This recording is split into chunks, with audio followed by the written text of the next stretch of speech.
Richard, we have so much to talk about. You know where I'm going to start. The New York Giants. How you feeling today? That was. It's been a long season already. It's the good news, Joe. 16 weeks or whatever it is to come. 3 hours, 3.5 hours. I've just freed up 50 hours this fall. I'm trying to think what I can get accomplished. How much did the Giants pay for Daniel Jones? It was about $40 million a year, plus or minus. Yeah, well, I mean, you may get a couple first downs a week out of that. Congratulations. Great return on investment. Donald Trump talking about Russia. Well, Vladimir Putin talks about Russia. They've influenced our elections. They did in 2016. They tried to in 2020. They're trying to do it again. But Donald Trump, of course, lies. That's just what he does. Because he says that's all they're focused on is Russia. No, actually, we're worried, are we not, about Iran? We're worried about China. We're worried about North Korea. And we're worried about a variety of countries who are trying to interfere with our elections.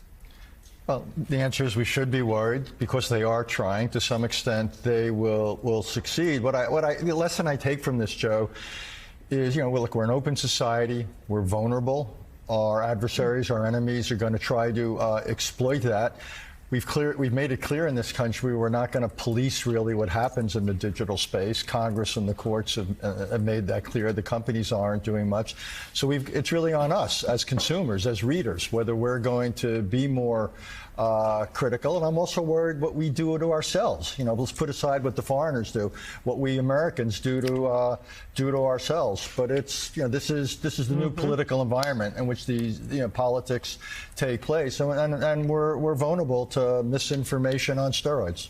So, Richard, let's turn to the Middle East. A lot of developments over the weekend.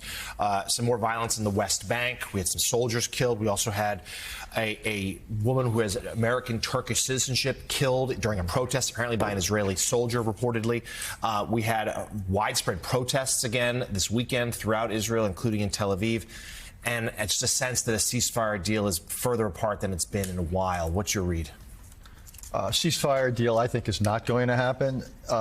It's clear to me that neither the Israeli government nor Hamas really wants it. The United States has been pushing for it, Jonathan, for 11 months. 11 months. Look, in negotiations, what really doesn't matter is the mediator. We're the mediator here. What matters is whether the parties themselves want a deal. If they wanted a deal, they could get it tomorrow. The answer is they don't. It's not a priority for either side. And you know what? Even if we got a deal, I don't think it would last. The Israelis are not going to completely pull out of Gaza. If tomorrow they got intelligence that they could kill Sinwar, they're not going to not act on that. Of course they are. If Hamas tomorrow got an opportunity to kill some Israelis, they would do it.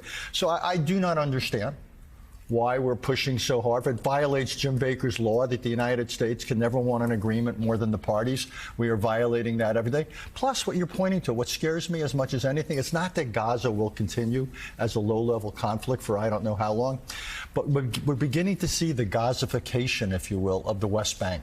We're seeing it with settler violence. We're seeing really armed, radical Palestinian militias in the West Bank now, who have eclipsed the Palestinian Authority. So what we're seeing in Gaza, we could begin to see in the West Bank. This could become the changing normal, and that really worries me. Yeah, radicalism on both sides there in the West Bank, to be sure. We heard from CIA Director Burns over the weekend.